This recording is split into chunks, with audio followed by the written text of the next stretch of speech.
Olá pessoal, reforma da Previdência, será se é ruim para os mais pobres?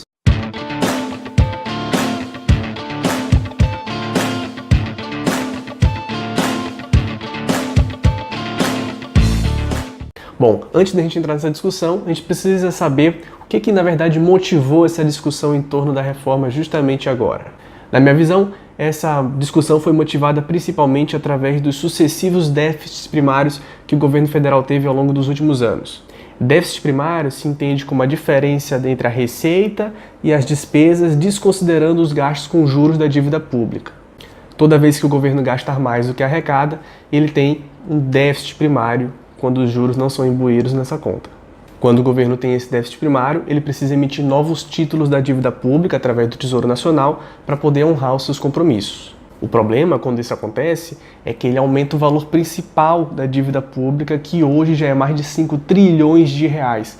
Quando ele aumenta esse valor principal, os juros que incidem sobre ela acaba sendo mais representativo ainda, o que faz comprimir o nosso orçamento já comprometido, fazendo com que os gastos obrigatórios do governo acabam sendo fortemente afetados. Além disso, por não fazer o dever de casa direito, que seria de gerar o superávit primário e não gastar mais do que arrecada, o governo passa a perder credibilidade no cenário interno e externo, fazendo com que o Banco Central necessite aumentar a taxa de juros para manter a estabilidade e o poder de compra da moeda. E aí, quando o Banco Central aumenta a taxa de juros, acaba incidindo mais juros sobre o valor já existente da dívida pública, isso faz com que aperte mais ainda o nosso orçamento e é extremamente deletério para a economia e sociedade como um todo.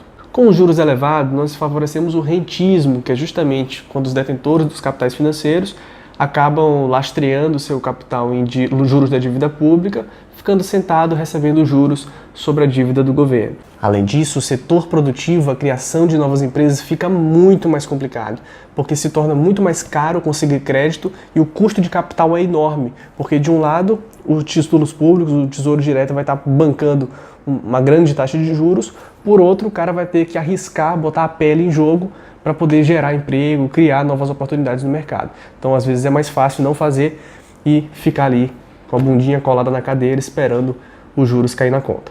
E o desemprego, por si, dispara, né? Já que esfriamos fortemente a atividade econômica. Por outro lado, se fazemos o dever de casa, gastamos menos do que arrecadamos, geramos superávit primário, nós conseguimos criar todo o ambiente macroeconômico que possibilita o Banco Central reduzir taxa de juros.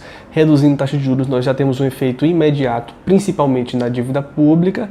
O juro sendo menor, a incidência sobre aquele montante acaba sendo mais sutil, logo comprime menos o nosso orçamento, o governo federal passa a ter mais recursos para poder investir no setor produtivo, enfim, e nas necessidades da sociedade como um todo, educação, saúde, segurança, e justamente barateamos o custo de capital, que é justamente o contrário do que eu falei anteriormente. Fica mais barato conseguir crédito, dessa forma fica mais fácil criar oportunidades na economia real. E também investir em capital produtivo se torna necessário, mandatório, porque ficar parado com a bundinha na cadeira esperando os juros da dívida pública não vai dar muito retorno, afinal as taxas de juros estão bem pequenas e a possibilidade a nível de economia real está bem aquecida. Dessa forma também geramos bastante emprego. O Brasil, pessoal, tem déficit primário desde 2013 e os juros da dívida pública seguem em crescimento, comprimindo os gastos assistenciais do governo. Para você ter uma ideia, o orçamento 2019 prevê uma receita de 1,5 trilhão de reais contra uma despesa da Previdência de 735 bilhões, ou seja, quase metade de toda a receita do governo federal no ano comprometida com o único gasto que é a Previdência Social. Para você ter uma noção, esse valor é mais do que o dobro dos 3 valores somados de educação, saúde e segurança. Gosto de fazer uma analogia. Não dá mais para o Brasil economizar no cafezinho do dia a dia. Precisa mexer nos grandes gastos. Por que eu digo isso? Se você quer comprar um carro, você não pode ficar economizando, não deve pelo menos, ficar economizando em pequenos gastos, deixar de comprar um pequeno caderno, deixar de tomar um cafezinho, deixar de almoçar, enfim, porque isso vai ser pouco representativo do ponto de vista fiscal. E a mesma coisa, educação, saúde e segurança, infeliz ou infelizmente, representam relativamente pouco do orçamento anual. Logo, ficar buscando cortar 2, 3, 4, 5 bilhões de um lugar ao outro não vai mudar a nossa situação fiscal. Só vai mudar se a gente mexer no grosso, e o grosso é a Previdência. Bom, como conclusão, respondendo a pergunta do início do vídeo, né, se é ruim para os mais pobres, eu digo que depende do ponto de vista. Se você entender que a idade mínima e o tempo de contribuição aumentado vão ser um estresse a mais para o trabalhador, eu concordo, vão ser mesmo e tá tudo certo.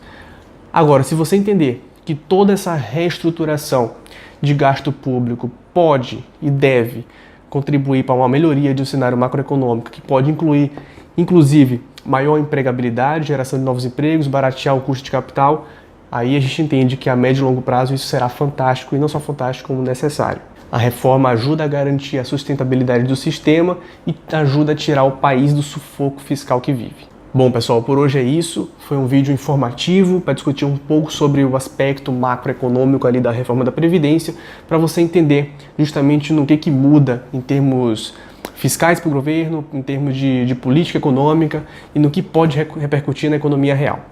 Qualquer dúvida, escreve aí nos comentários. Se gostaram, dá um like aí embaixo, se inscreve no canal, ativa as notificações, compartilha com os amigos.